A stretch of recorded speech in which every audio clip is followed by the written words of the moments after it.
Capítulo 18.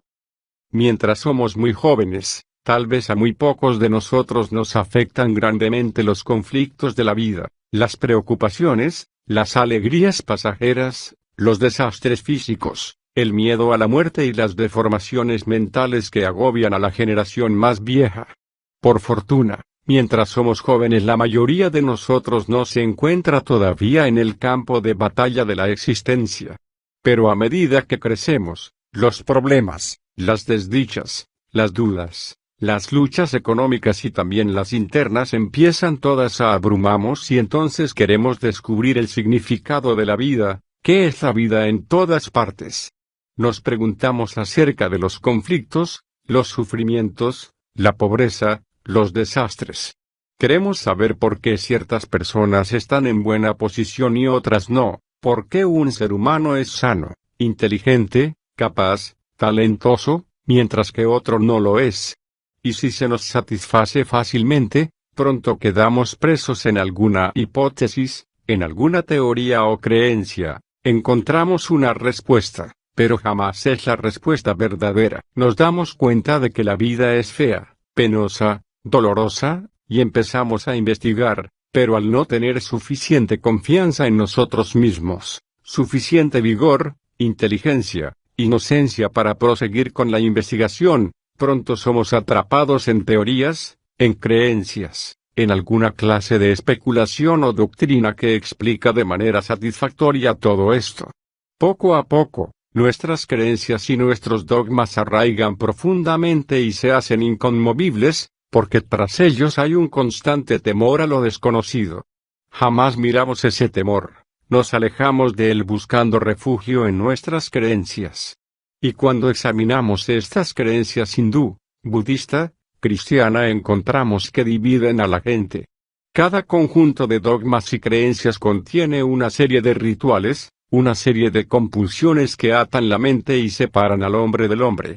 Empezamos, pues, con una investigación para descubrir qué es verdadero, cuál es el significado de toda esta desdicha, esta lucha, esta pena, y terminarnos en un conjunto de creencias, dogmas, rituales, teorías. No tenemos confianza en nosotros mismos, ni en el vigor ni en la inocencia para desechar la creencia e investigar. Por lo tanto, la creencia comienza a actuar como un factor de deterioro en nuestras vidas.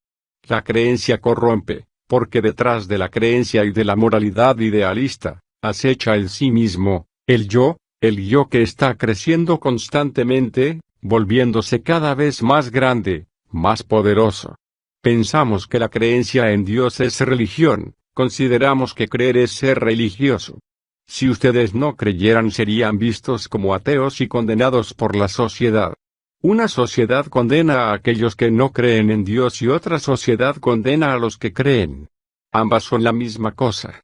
La religión se vuelve así una cuestión de creencia, y la creencia actúa como una limitación sobre la mente, y entonces la mente jamás es libre. Pero es solo en libertad y no gracias a creencia alguna como podemos descubrir lo que es verdadero, lo que es Dios, porque nuestra creencia proyecta lo que pensamos que Dios debe ser. Lo que pensamos que debe ser verdadero. Si creemos que Dios es amor, que Dios es bueno, que Dios es esto o aquello, esa creencia misma nos impide comprender qué es Dios, qué es verdadero. Pero ya ven, ustedes quieren olvidarse de sí mismos en una creencia, quieren sacrificarse a sí mismos, quieren emular a otro, desean abandonar esta permanente lucha que se desarrolla dentro de ustedes y perseguir la virtud. Nuestra vida es una lucha constante en la que hay dolor, sufrimiento, ambición, placer efímero, dicha que viene y se va, de modo que la mente desea algo inmenso para aferrarse a ello, algo que está más allá de ella misma y con lo cual pueda identificarse. A ese algo lo llama Dios, verdad, y se identifica con ello mediante la creencia, mediante la convicción y la racionalización, mediante diversas formas de disciplina y de moralidad idealista. Pero ese algo inmenso creado por la especulación sigue siendo parte del yo, es proyectado por la mente, en su deseo de escapar del tumulto de la vida. Nos identificamos con un país en particular, India, Inglaterra, Alemania, Rusia, América. Ustedes piensan en sí mismos como hindúes. ¿Por qué? ¿Por qué se identifican con la India? ¿Lo han considerado alguna vez, yendo detrás de las palabras en que se hallan presas sus mentes? Viviendo en una ciudad o en un pueblo pequeño, llevando una vida desdichada con sus luchas y sus disputas familiares, estando insatisfechos, descontentos, sintiéndose infelices, se identifican con un país llamado India. Esto les da un sentimiento de vastedad, de importancia, una satisfacción psicológica, de modo que dicen, soy indio, y por esto están dispuestos a matar, a morir o a ser mutilados. Del mismo modo, porque son muy triviales y están en constante batalla consigo mismos y con otros, porque están confundidos y se sienten desdichados, inseguros, porque saben que existe la muerte, se identifican con algo más allá, algo inmenso, significativo, pleno de sentido, a lo que llaman Dios. Esta identificación con lo que llaman Dios les da una sensación de enorme importancia y se sienten felices. Así, el identificarse con algo inmenso es un proceso autoexpansivo, sigue siendo el esfuerzo del sí mismo, del yo. La religión, tal como generalmente la conocemos, es una serie de creencias, dogmas, rituales, supersticiones, es la adoración de los ídolos, de hechiceros y gurúes, y pensamos que todo esto nos conducirá a alguna meta suprema. La meta suprema es nuestra propia proyección, es lo que deseamos, lo que pensamos que nos hará felices, una garantía de un estado exento de muerte. Presa en este deseo de certidumbre, la mente crea una religión de dogmas, de prácticas sacerdotales, de supersticiones y veneración de ídolos, y ahí se estanca.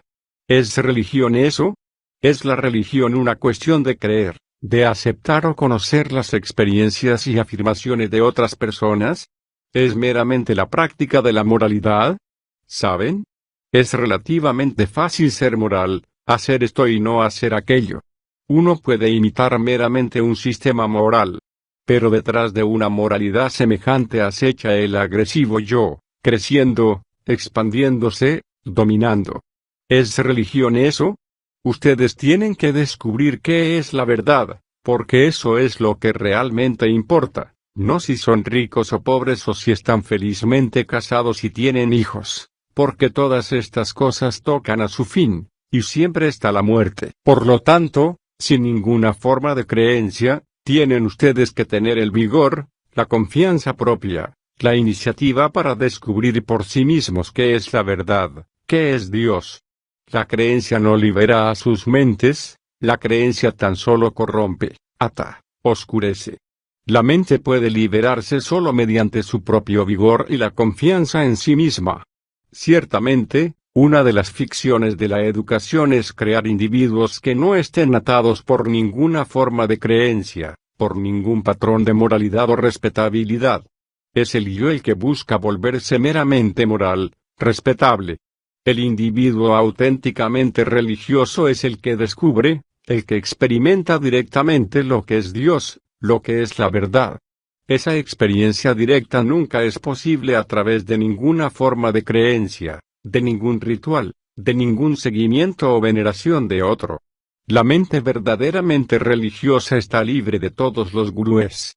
Cada uno de ustedes, como individuo, a medida que crezca y viva su vida, podrá descubrir la verdad de instante en instante y, en consecuencia, podrá ser libre. La mayoría de la gente piensa que estar libre de las cosas materiales del mundo es el primer paso hacia la religión.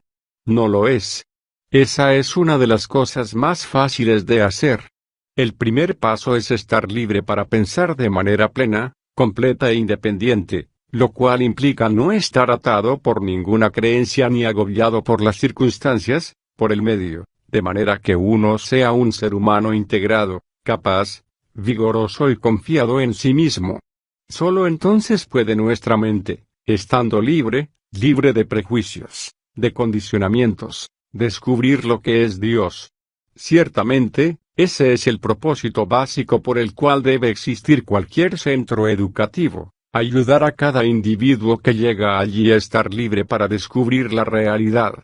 Esto significa no seguir ningún sistema, no aferrarse a ninguna creencia o ritual y no venerar a ningún gurú. El individuo tiene que despertar su inteligencia, no mediante alguna forma de disciplina, resistencia, compulsión o coacción, sino gracias a la libertad.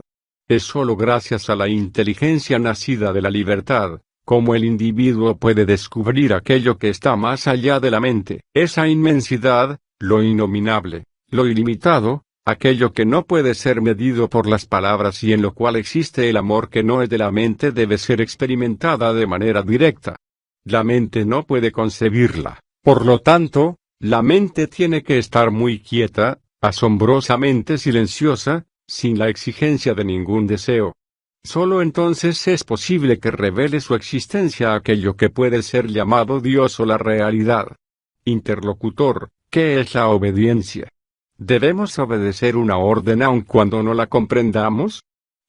¿Acaso no es eso lo que hace la mayoría de nosotros? Los padres, los maestros, los mayores dicen, haz esto.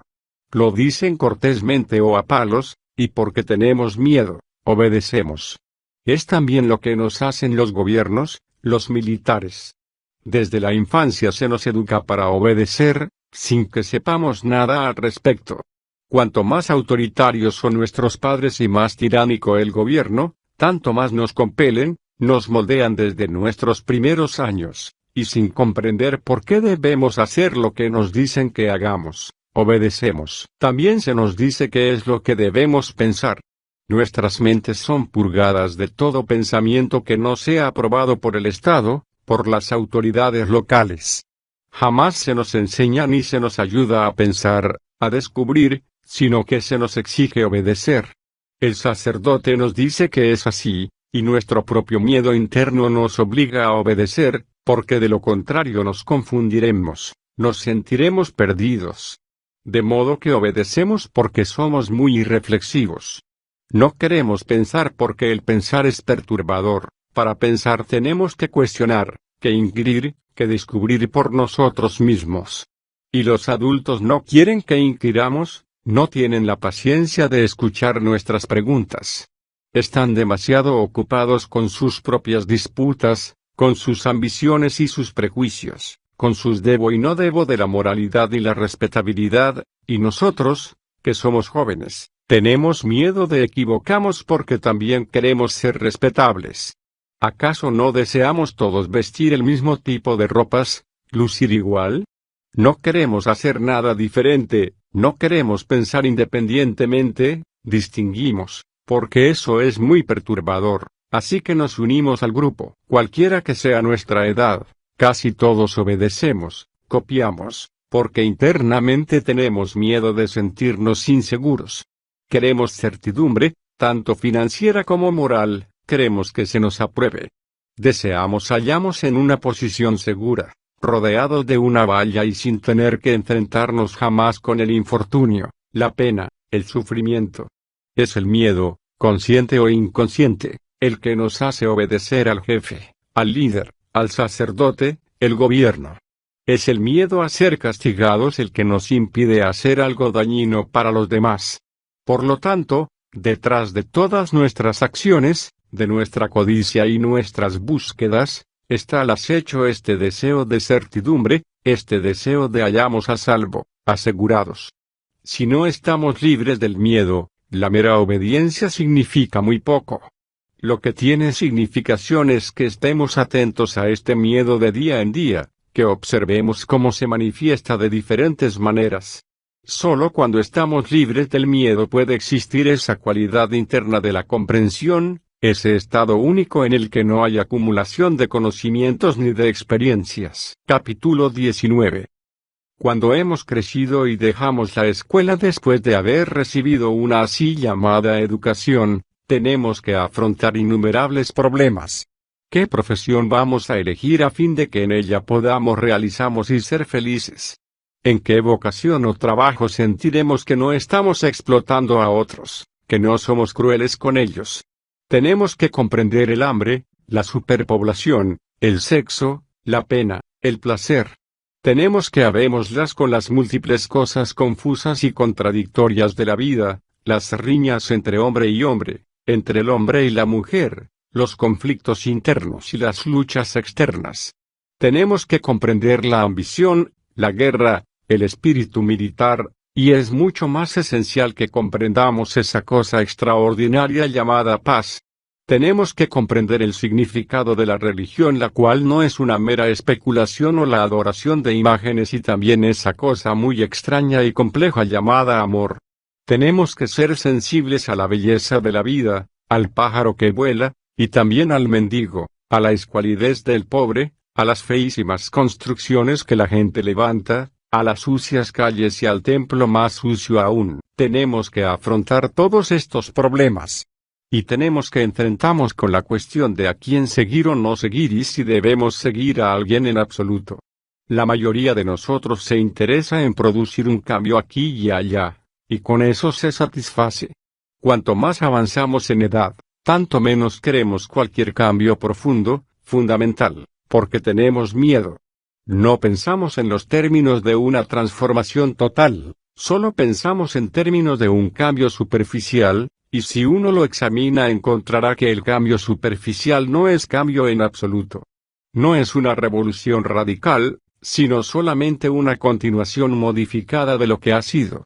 Todas estas cosas tienen ustedes que afrontar, desde su propia felicidad y desdicha hasta la felicidad y desdicha de la mayoría, desde sus propias ambiciones y búsquedas egocéntricas a las ambiciones, motivaciones y búsquedas de los demás. Tienen que afrontar la competencia, la corrupción en sí mismos y en otros, el deterioro de la mente, la vacuidad del corazón. Tienen que conocer todo esto, tienen que afrontarlo y comprenderlo por sí mismos. Pero, por desgracia, no están preparados para ello.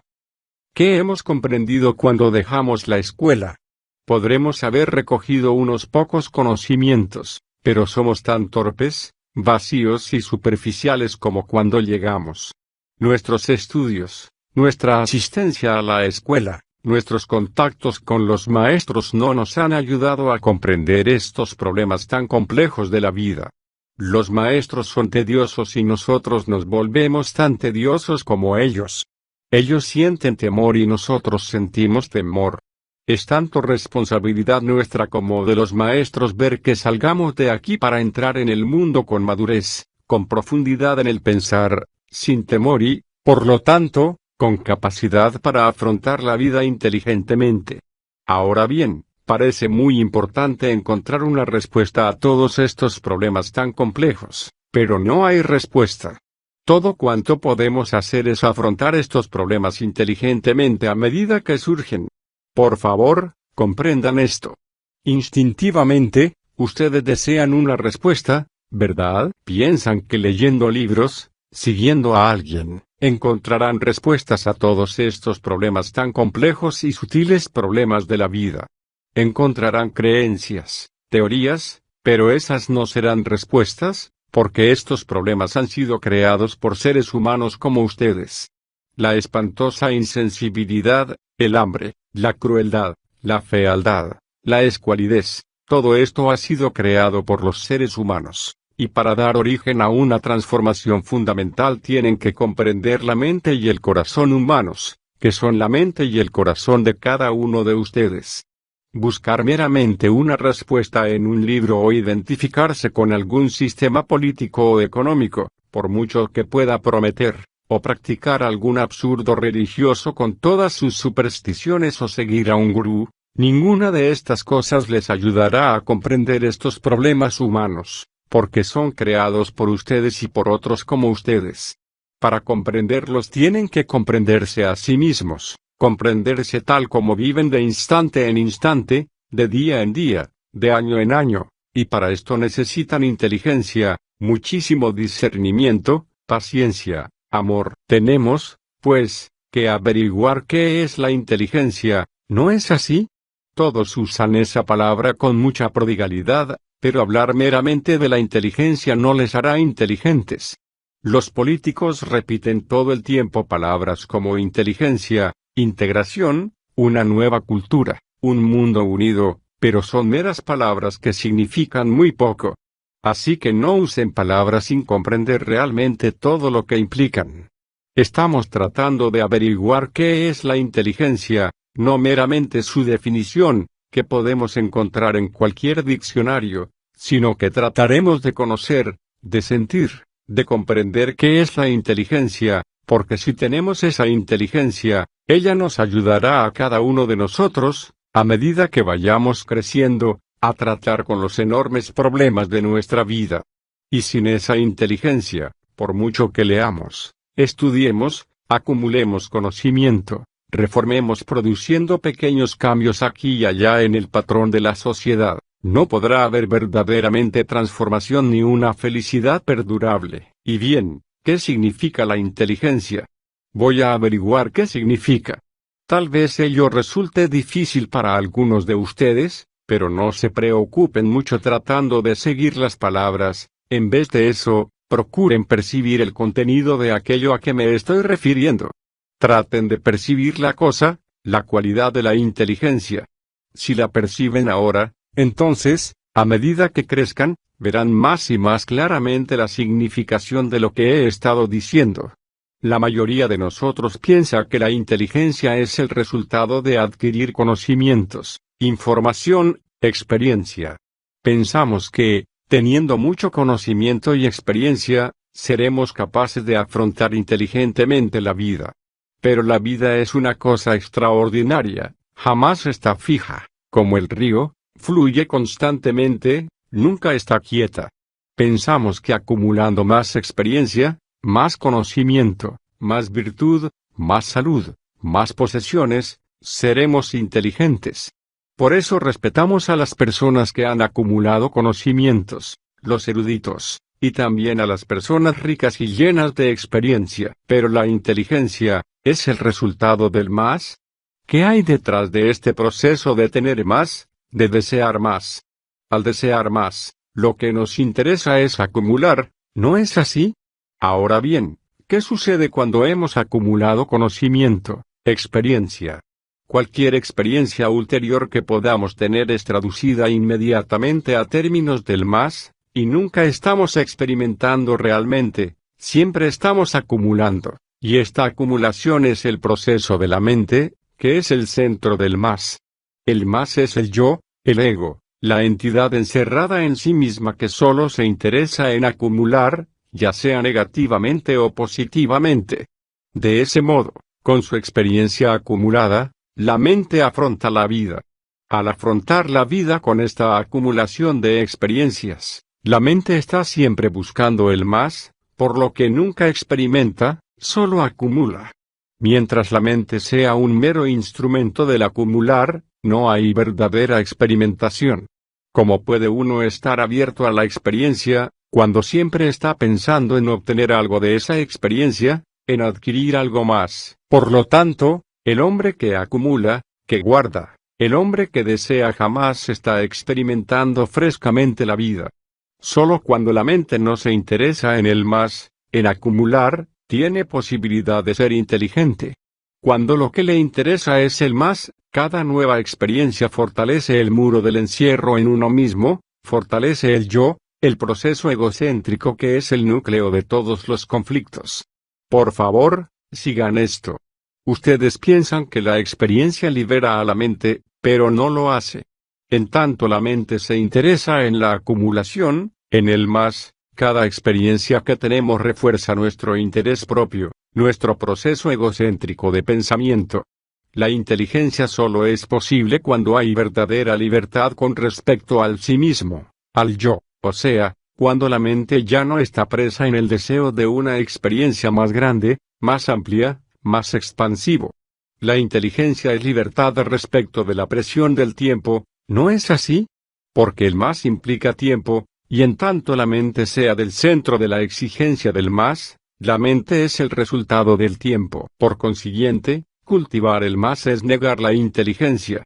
La comprensión de todo este proceso es conocimiento propio. Cuando, sin que haya un centro acumulativo, uno se conoce a sí mismo tal como es, de ese conocimiento propio surge la inteligencia que puede afrontar la vida. Esa inteligencia es creativa. Miren su propia vida, Qué torpe, qué estúpida, qué estrecha es porque ustedes no son creativos. Cuando sean mayores tal vez tengan hijos, pero eso no es ser creativo. Puede que sean burócratas, pero en eso no hay vitalidad, ¿no es así? Es una rutina muerta, un completo aburrimiento. La vida de ustedes está cercada por el miedo y, en consecuencia, hay autoridad e imitación. No saben qué es ser creativo. Por creatividad no entiendo pintar cuadros, escribir poemas o tener habilidad para cantar. Me refiero a la naturaleza más profunda de la creatividad que, una vez descubierta, es una fuente eterna, una corriente inmortal, y solo puede darse con ella por conducto de la inteligencia.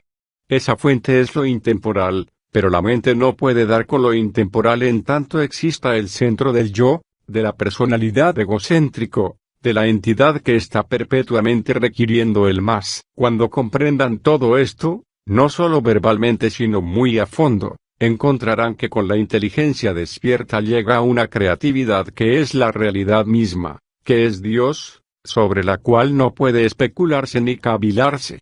Jamás darán con ella mediante sus prácticas de meditación, mediante sus rezos para el más o sus escapes del más. Esa realidad podrá llegar a existir solo cuando comprendan el estado de su propia mente, la malicia, la envidia, las complejas reacciones a medida que surgen de instante en instante, cada día. En la comprensión de estas cosas adviene un estado que puede ser llamado amor. Ese amor es inteligencia y trae consigo una creatividad que es intemporal. Interlocutor, la sociedad se basa en nuestra dependencia mutua. El médico tiene que depender del granjero y el granjero del médico.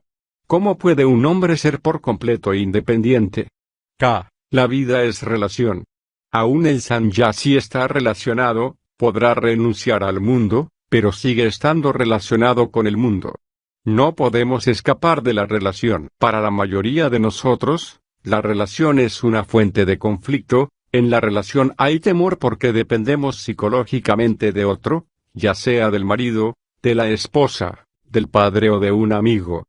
La relación existe no solo entre uno mismo y el padre, entre uno mismo y el hijo, sino también entre uno mismo y el maestro, el cocinero, el sirviente, el gobernador, el comandante y toda la sociedad. Y en tanto no comprendamos esta relación, no estaremos libres de la dependencia psicológica que genera miedo y explotación.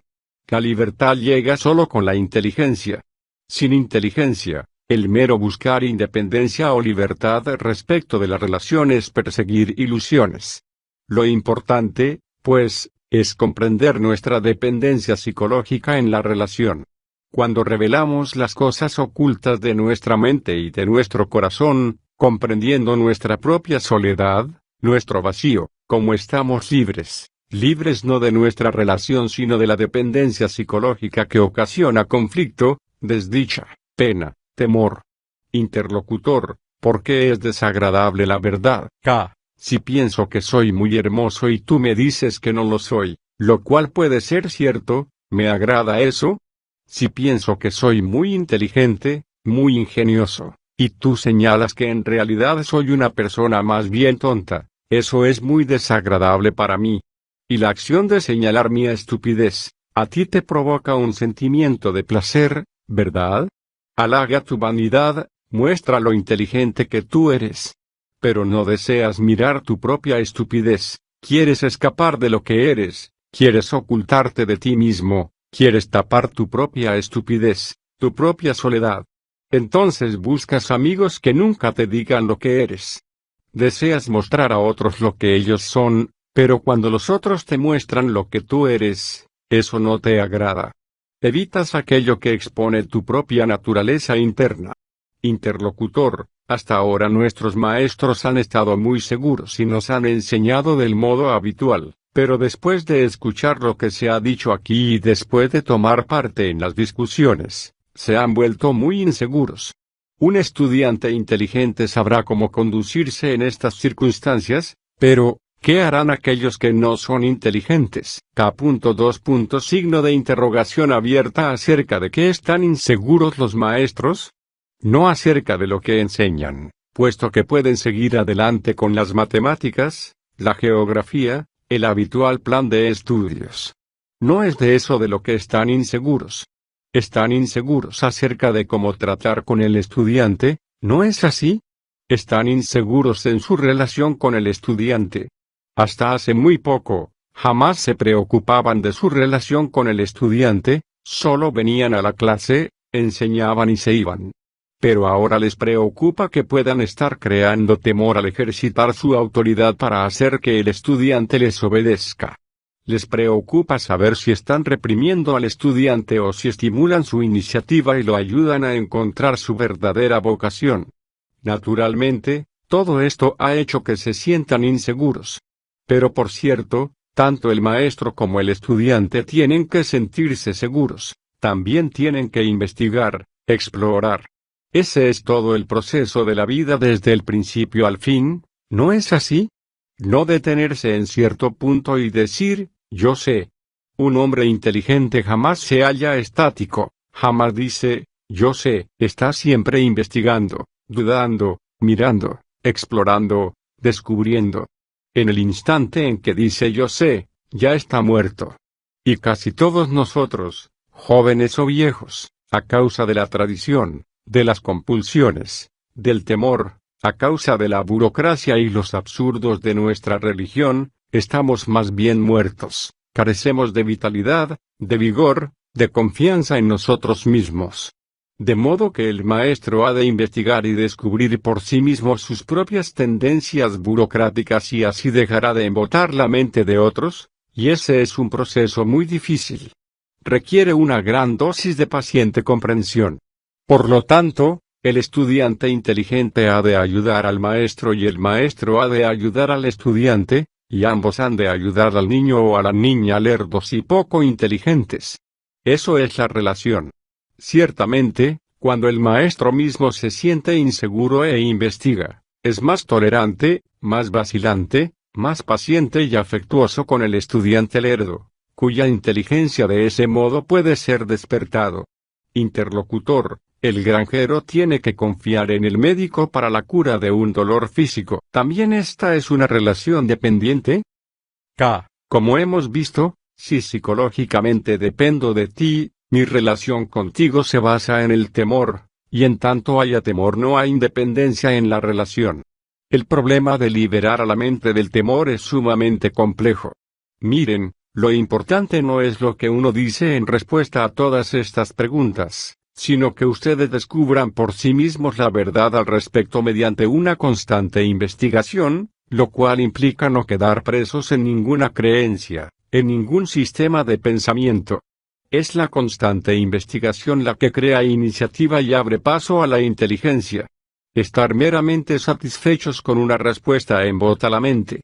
Entonces, es esencial que no acepten, que inquieran de manera constante y empiecen a descubrir por sí mismos todo el significado de la vida. Capítulo 20. Me pregunto por qué reciben ustedes educación. ¿Lo saben?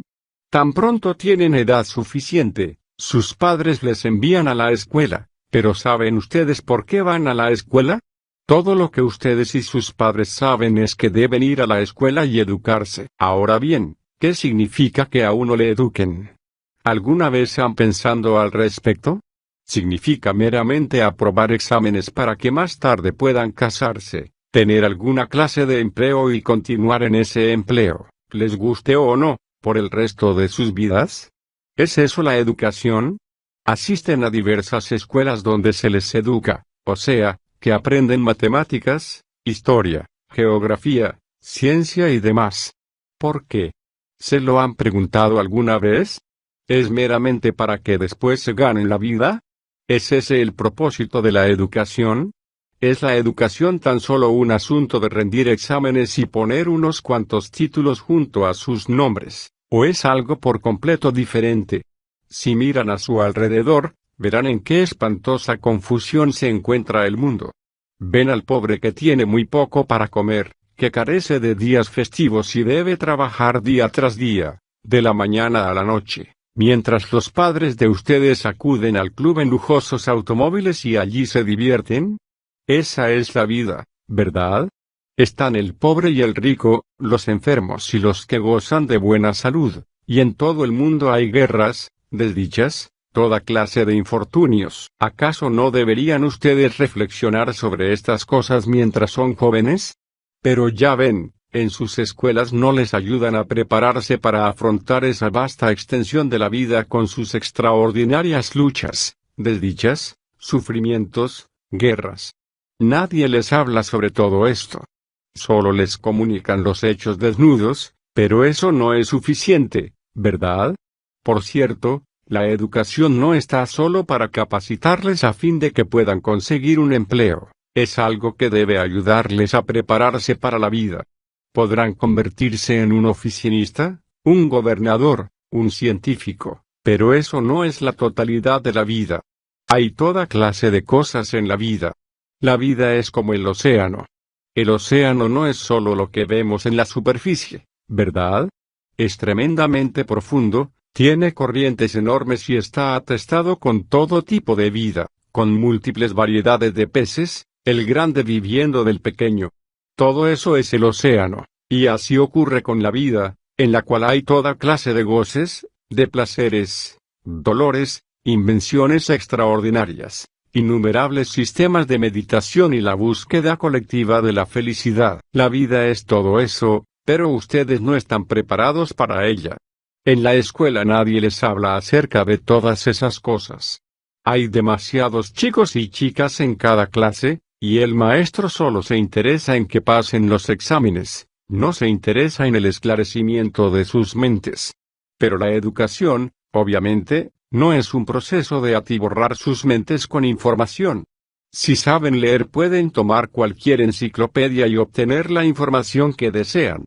Pienso, pues, que la educación es algo por completo diferente del mero aprendizaje de ciertos hechos y de la aprobación de unos cuantos exámenes. Vean, mientras tengamos miedo, no estamos educados. ¿Saben qué es el miedo? Todos ustedes saben que temen. Los niños temen, los adultos temen, todos temen, y en tanto tengamos miedo, no estaremos educados, careceremos de inteligencia. De modo que la educación no consiste meramente en atestar la mente con información, sino en ayudar al estudiante a comprender sin miedo esta gran complejidad de la vida. Ustedes sienten temor de sus maestros, de sus padres, del hermano mayor, de la tía o de alguna otra persona. ¿No es así? Los mayores tienen el poder de castigarles, de apartarles o de pedirles que permanezcan en su propia habitación, y así, tanto en la escuela como en la casa, se nos educa continuamente en el miedo. Nuestra vida es moldeada por el miedo y, desde la infancia hasta que morimos, estamos atemorizados. ¿Y saben lo que el miedo hace? ¿Alguna vez se han observado cuando tienen miedo, cómo se les aprieta el estómago? ¿Cómo transpiran? ¿Cómo tienen pesadillas? No les gusta estar con personas que les atemorizan, ¿verdad? Quieren escapar de ellas como un animal que se siente amenazado. Y ya ven, con ese miedo asistimos a la escuela y al colegio, y cogí ese miedo dejamos el colegio para encontrarnos con esta cosa extraordinaria, esta vasta corriente con su enorme profundidad a la que llamamos vida.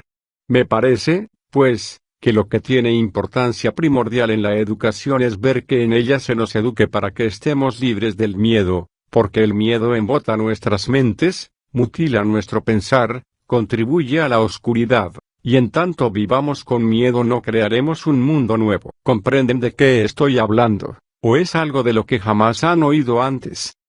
¿Saben?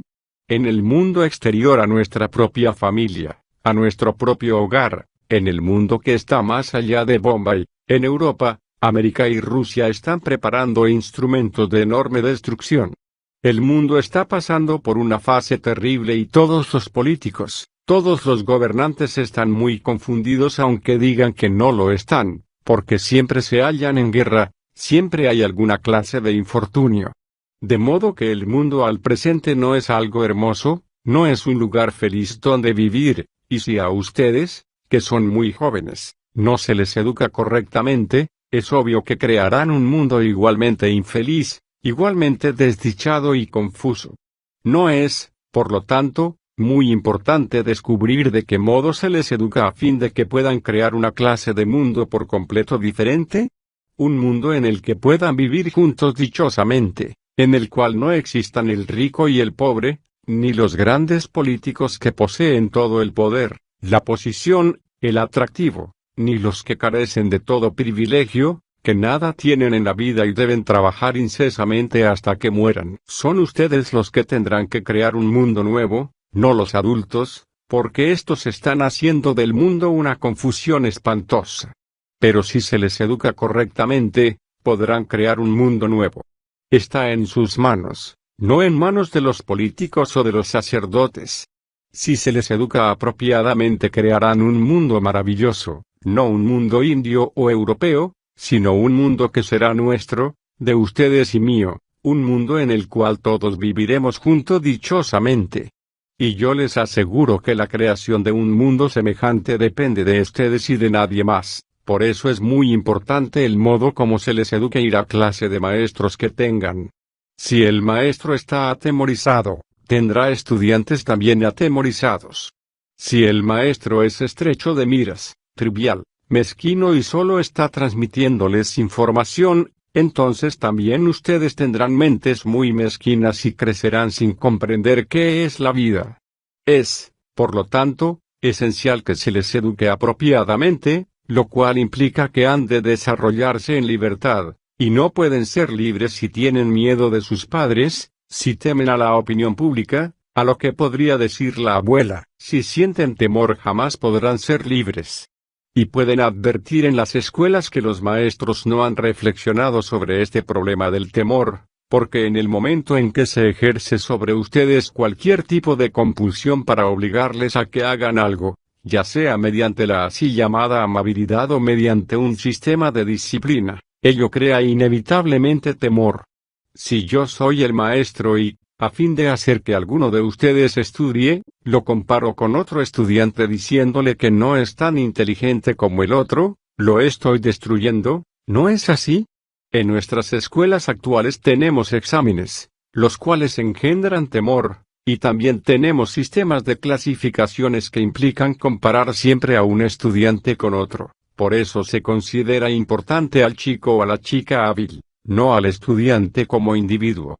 El estudiante que es muy sagaz en sus estudios, que tiene una peculiar capacidad para aprobar sus exámenes, puede ser estúpido en otros sentidos y probablemente lo es. Poner notas, clasificar, comparar y cualquier forma de compulsión, ya sea por medio de la amabilidad o de las amenazas, engendran temor, y es a causa de que nos hallamos presos en este temor mientras somos jóvenes, por lo que luchamos en medio del temor por el resto de nuestra vida. Los adultos, por su actitud hacia la vida, crean una forma de educación que es meramente una repetición de lo viejo, de modo que no puede haber una manera diferente de vivir. Por eso me parece muy importante que reflexionen sobre estas cosas mientras aún son muy jóvenes. Aunque no comprendan lo que estoy diciendo, deben interrogar sus maestros acerca de esto si ellos lo permiten y ver si pueden estar realmente libres de temor. Cuando no temen, estudian mucho mejor. Cuando sientan que no se les obliga a hacer algo, descubrirán qué es lo que les interesa, y entonces por el resto de sus vidas harán algo que realmente aman, lo cual es mucho más importante que volverse un desdichado oficinista porque uno necesita tener un empleo. Hacer algo porque nuestros padres nos dicen que tenemos que hacerlo o porque la sociedad lo exige no tiene ningún sentido, mientras que si aman realmente hacer algo con sus manos o con la mente, entonces gracias a ese amor crearán un mundo nuevo. Pero no pueden crear un mundo nuevo si están atemorizados. Por lo tanto, mientras son jóvenes tiene que haber en ustedes un espíritu de rebelión. ¿Entienden qué es la rebelión? A medida que van creciendo desde la infancia a la edad adulta, la vida presiona sobre ustedes en la forma de padres, maestros, tradición, vecinos, la cultura de la sociedad en que se crían, etc. Todo eso les encierra como en una prisión y les obliga a hacer lo que eso quiere, de modo que jamás son ustedes mismos. No es, entonces, fundamental que la educación les ayude a ser libres de modo que puedan pensar y vivir sin miedo y, de esa manera, Sepan por sí mismos qué es el amor. Si sus padres les amaran realmente, producirían esta clase de educación, verían que fueran ustedes libres para crecer sin miedo, para ser felices. Pero hay muy pocos padres así en el mundo, porque la mayoría de los padres dice que el niño debe hacer esto y no hacer aquello, que debe ser como su padre, un abogado, un policía, un comerciante o lo que fuere. Es realmente muy difícil comprender estos problemas tan complejos, y a medida que vamos creciendo podemos comprenderlos solo cuando hay inteligencia. La inteligencia debe llegar a nosotros mientras somos jóvenes, lo cual implica que el maestro mismo debe comprender primeramente todo esto. Pero hay muy pocos maestros que lo comprendan, porque para la mayoría de ellos la enseñanza es meramente un trabajo. No pueden conseguir otro trabajo donde podrían ganar más dinero, por eso dicen, la enseñanza es un buen trabajo, lo cual significa que no están interesados ni en educarles a ustedes ni en la educación misma. Por lo tanto, cada uno de ustedes, niño o niña, tiene que averiguar la verdad de todo esto. No pueden ser meramente amansados como animales domésticos. Espero que comprendan de qué estoy hablando, porque todo esto es realmente muy difícil y requiere muchísima reflexión por parte de ustedes. El mundo se está desintegrando, se desmorona, hay guerras, hambre y desdicha, y la creación de un mundo nuevo está en manos de ustedes. Pero no pueden crear un mundo nuevo si en ustedes no alienta el espíritu de rebelión. Y no pueden tener este espíritu de rebelión en tanto hay miedo, porque el miedo mutila la inteligencia. Interlocutor, yo tengo todo lo que puede hacerme feliz, mientras que otros no lo tienen. ¿Por qué es así? K. ¿Por qué piensas que es así? Puede que tengas buena salud, padres amables, un buen cerebro, por lo tanto, piensas que eres feliz. Mientras otro, que está enfermo, cuyos padres son rudos y que no tiene un cerebro demasiado bueno, siente que es desdichado. Ahora bien, ¿por qué es esto así? ¿Por qué eres feliz mientras algún otro es desdichado? ¿Consiste la felicidad en tener riquezas, automóviles, buenas casas, alimentación pura, padres amables? ¿A eso es a lo que llamas felicidad? ¿Y desdichada es la persona que no tiene ninguna de estas cosas? Entonces, ¿qué entiendes por felicidad? Es importante averiguarlo, ¿verdad? ¿Consiste la felicidad en comparar? Cuando dices, soy feliz, ¿acaso tu felicidad nace de la comparación? ¿Comprendes de qué estoy hablando? ¿Esto es demasiado difícil? ¿No has escuchado a tus padres decir, fulano de tal no es tan próspero como nosotros? La comparación nos hace sentir que tenemos algo. Nos provoca un sentimiento de satisfacción, ¿no es así? Si uno es hábil y se compara con alguno que no lo es, se siente muy feliz. O sea, pensamos que somos felices a través del orgullo, de la comparación, pero el hombre que se siente feliz comparándose con otro que tiene menos es un ser humano de lo más desdichado, porque siempre habrá alguien por encima de él que tenga más, y así prosigue eso una y otra vez. Ciertamente, la comparación no es felicidad. La felicidad es por completo diferente, no es cosa que pueda buscarse. La felicidad llega cuando estamos haciendo algo que amamos de verdad, y no porque lo que hacemos nos dé riquezas o haga de nosotros una persona destacada. Interlocutor, ¿cuál es el modo de librarnos del miedo que tenemos? K. En primer lugar tienes que saber qué es lo que temes, ¿no es así? Puedes tener miedo de tus padres, de los maestros, de no aprobar un examen, de tu hermana, de tu hermano, de lo que podría decir tu vecino, o quizá tengas miedo de no ser tan bueno, tan inteligente como tu padre, quien tiene un gran nombre. Hay muchas clases de miedo, y uno tiene que saber de qué tiene miedo. Entonces, ¿sabes de qué tienes miedo? Si lo sabes, no escapes de ese miedo. Antes bien descubre por qué temes. Si quieres saber cómo librarte del miedo, no debes escapar de él, tienes que afrontarlo, y el hecho mismo de afrontarlo te ayuda a librarte de él. En tanto estamos escapando del miedo no lo miramos, pero en el instante en que nos detenemos y miramos el miedo, este comienza a disolverse. El propio escapar es la causa del miedo. Ustedes deben estar hirviendo de preguntas, pero tal vez son tímidos. ¿Puedo yo formularles una pregunta a ustedes? ¿Qué quieren ser cuando sean mayores? ¿Lo saben? Por supuesto, para las niñas es simple, quieren casarse, eso está entendido, pero aún si se casan, ¿qué quieren hacer? ¿Son ustedes ambiciosos? ¿Saben qué es la ambición? Es el deseo de llegar a ser alguien, ¿no es así? El hombre que tiene un ideal y dice, voy a ser como Rama, Sita o Gandhi, sigue siendo ambicioso. ¿Son ustedes ambiciosos de algún modo? Entonces, ¿qué es lo que eso significa? ¿Por qué son ambiciosos? Esto puede ser un poco difícil, pero es uno de los problemas de la vida y deben pensar al respecto. Les diré por qué.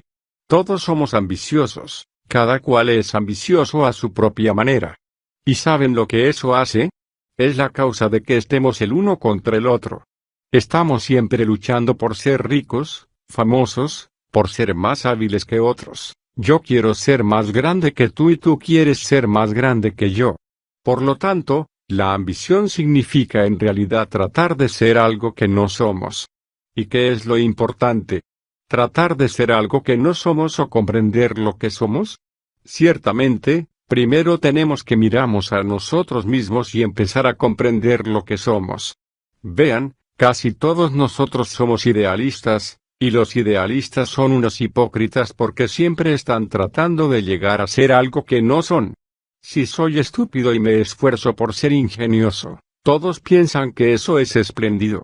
Pero una persona estúpida, por mucho que pueda utilizar los trucos del ingenio, no por eso se volverá inteligente. Mientras que si sé que soy estúpido, entonces ese mismo saberlo es el comienzo de la inteligencia, la cual es mucho mejor que el mero ingenio. ¿Comprenden? Si no soy muy listo, ¿qué es lo que generalmente ocurre? En la escuela me ponen al final de la clase, y es vergonzoso que el maestro haga tal cosa, porque soy tan importante como cualquier otro.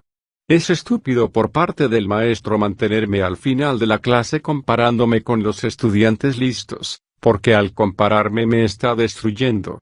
Pero el comparar es la base de nuestra así llamada educación y de toda nuestra cultura. El maestro está diciendo siempre que debes ser tan bueno como tal o cual estudiante, de manera que te esfuerzas por ser tan listo como ellos. ¿Y qué es lo que ocurre contigo? Te atormentas más y más, te enfermas físicamente, te desgastas mentalmente. Mientras que si el maestro no te compara con nadie sino que dice, mira, chico, sé tú mismo. Averigüemos qué es lo que te interesa, cuáles son tus capacidades. No imites, no trates de ser como Rama, Sita o Gandhi, sé lo que eres y empieza desde ahí. Si el maestro dice eso, entonces el importante eres tú, no algún otro. El individuo es el importante, y al comparar al estudiante con alguien que es más listo, el maestro lo está desestimando, empequeñeciendo, mostrando que es más estúpido. Es función del maestro ayudarles a descubrir lo que es cada uno de ustedes, y no puede ayudarles a que hagan eso si les compara con algún otro. La comparación los destruye, de modo que no se comparen con otro. Uno es tan bueno como cualquiera. Comprenda cada uno de ustedes lo que es, y a partir de ahí empiece a descubrir cómo ser plenamente, más libremente, más expansivamente lo que es. Interlocutor, usted dijo que si los padres amaran realmente a sus hijos, no les impedirían hacer cosa alguna. Pero si el hijo no quiere ser limpio o come algo que es malo para su salud, ¿no debemos impedírselo? K. No creo haber dicho jamás que si los padres amaran a sus hijos les dejarían hacer exactamente lo que a estos se les antoje. Esta es una cuestión muy difícil, ¿verdad? Después de todo, si amo a mi hijo veré que él no tenga motivo alguno para sentir miedo, lo cual es algo extraordinariamente difícil de hacer como dije, para estar libre de miedo. El niño no debe ser comparado con ningún otro ni debe ser sometido a exámenes. Si amo al hijo le daré libertad, no para hacer lo que le plazca porque hacer meramente lo que a uno le place es estúpido, sino libertad en la que pueda cultivar la inteligencia. Esa inteligencia le dirá entonces lo que tiene que hacer. Para que haya inteligencia tiene que haber libertad, y uno no puede ser libre si es constantemente exhortado a volverse como algún héroe, porque entonces el importante es el héroe y no uno. ¿No experimentan ustedes dolores de estómago cuando tienen exámenes? ¿No se sienten nerviosos, ansiosos? Cuando año tras año tienen que enfrentarse a la experiencia penosa de los exámenes, ¿no saben lo que eso les hace por el resto de sus vidas? Los adultos dicen que los niños deben desarrollarse sin temor, pero eso no significa absolutamente nada, se trata meramente de un montón de palabras, porque ellos mismos están cultivando su temor al someterles a los exámenes y al compararles con algún otro. Otra cosa que realmente debemos discutir es lo que llamamos disciplina. ¿Saben lo que entiendo por disciplina? Desde la infancia se les dice lo que deben hacer, y ustedes tienen que hacerlo alegremente. Nadie se toma la molestia de explicarles por qué tienen que levantarse temprano, por qué tienen que estar limpios. Los padres y los maestros no les explican estas cosas porque no tienen ni el amor ni el tiempo ni la paciencia. Dicen meramente, hazlo, te castigaré. Así, la educación tal como la conocemos, es la instalación del temor. ¿Y cómo puede ser inteligente la mente de ustedes cuando hay temor? ¿Cómo pueden sentir amor o respeto por la gente cuando están atemorizados? Puede que 14 respeten a las personas que tienen grandes apellidos, automóviles costosos, pero al sirviente no le respetan, solo lo patean. Cuando llega un gran hombre todos lo saludan y tocan sus pies, y a eso lo llaman respeto, pero no es respeto, es el temor el que hace que toquen sus pies. Ustedes no tocan el pie del pobre Collie, ¿verdad? Con él no son respetuosos porque él no puede darles nada. De modo que nuestra educación no es nada más que el cultivo o fortalecimiento del temor. Esto es algo terrible, ¿no es así? Y en tanto haya temor, ¿cómo podemos crear un mundo nuevo? No podemos. Por eso es muy importante que comprendan este problema del temor mientras son jóvenes, y para todos nosotros es importante ver que seamos educados verdaderamente sin temor. Interlocutor, ¿no es importante tener ideales en la vida? Es una buena pregunta, porque todos ustedes tienen ideales. Tienen el ideal de la no violencia, el ideal de la paz o el ideal de una persona como Rama, Sita o Gandhi, ¿no es cierto? ¿Qué es lo que eso significa? Que lo importante no eres tú, sino que el ideal es muy importante. Rama es tremendamente importante, pero no un pobre tipo como tú, de modo que le imitas. Todo lo que les interesa es copiar, ya sea una persona o una idea. Como dije, un idealista es un hipócrita porque está siempre tratando de llegar a ser lo que no es, en vez de ser y comprender lo que es. Vean, el problema del idealismo es realmente muy complejo, y ustedes no lo comprenden porque jamás se les ha alentado para que reflexionen al respecto. Nadie ha hablado nunca de eso con ustedes. Todos sus libros, todos sus maestros, todos los diarios y revistas dicen que deben tener ideales, que deben ser como este héroe o aquel otro, lo cual solo hace que la mente sea como un mono que imita o como un disco fonográfico que repite un montón de palabras. Por lo tanto, no tienen que aceptar, sino empezar a cuestionarlo todo y descubrir, y no pueden cuestionar si internamente están llenos de temor. Cuestionarlo todo significa hallarse en estado de rebelión, lo cual implica crear un mundo nuevo. Pero ya lo ven, sus maestros y sus padres no quieren que se rebelen, porque desean controlarles, desean formarles y moldearles según sus propios patrones de existencia, y así la vida continúa siendo una cosa fea. Interlocutor, si somos pequeños, signo de interrogación abierta, ¿cómo podemos crear un mundo nuevo? No pueden crear un mundo nuevo si son pequeños. Pero no van a ser pequeños por el resto de sus vidas, ¿verdad? Serán pequeños si tienen miedo. Podrán tener un cuerpo grande, un automóvil grande, una alta posición social, pero si internamente están atemorizados, jamás crearán un mundo nuevo. Por eso es muy importante que se desarrollen con inteligencia, sin miedo, en libertad. Pero desarrollarse en libertad no significa disciplinarse para ser libre.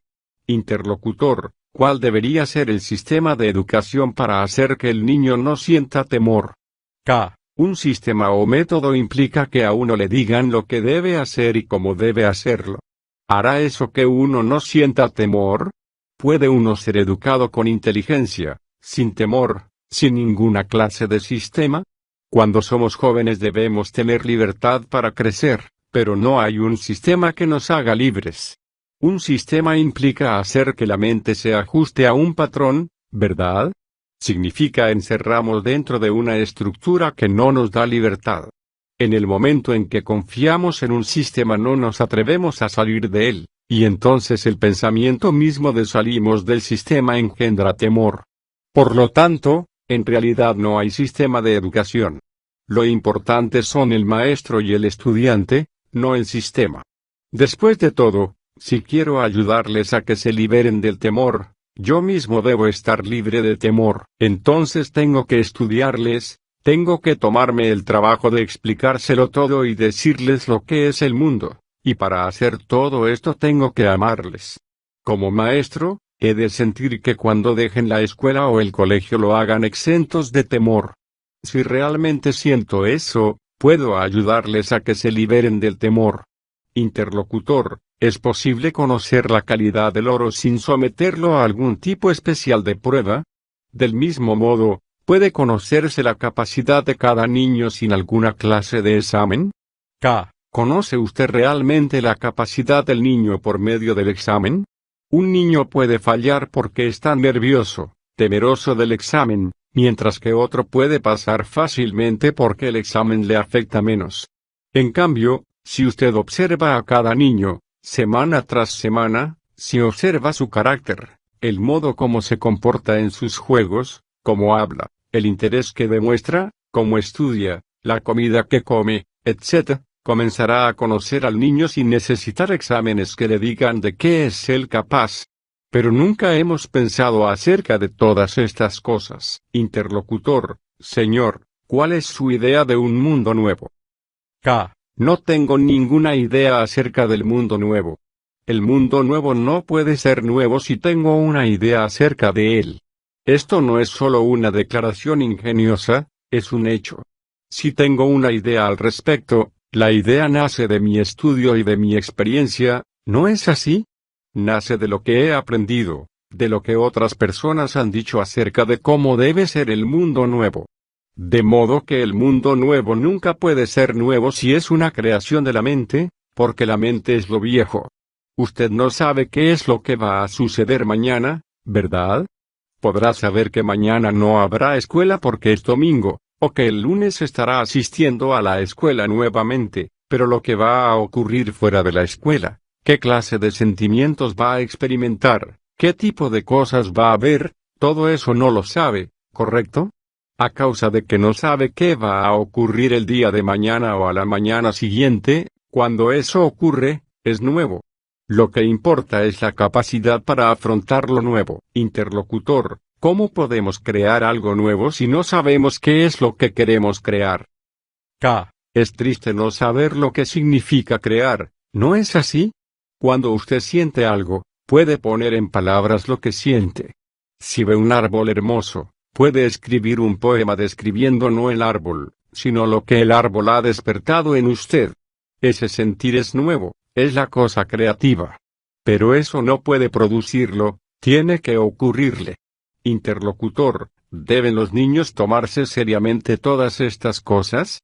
Y si lo hacen, ¿estarán libres alguna vez para divertirse? K. ¿No eres serio ahora? Pero no puedes ser serio todo el tiempo, ¿verdad? No puedes jugar todo el tiempo o dormir todo el tiempo o estudiar todo el tiempo. Hay un tiempo para jugar y un tiempo para ser serio, y esta reunión intenta ser seria, pero si no quieres ser serio, está muy bien, nadie va a obligarte.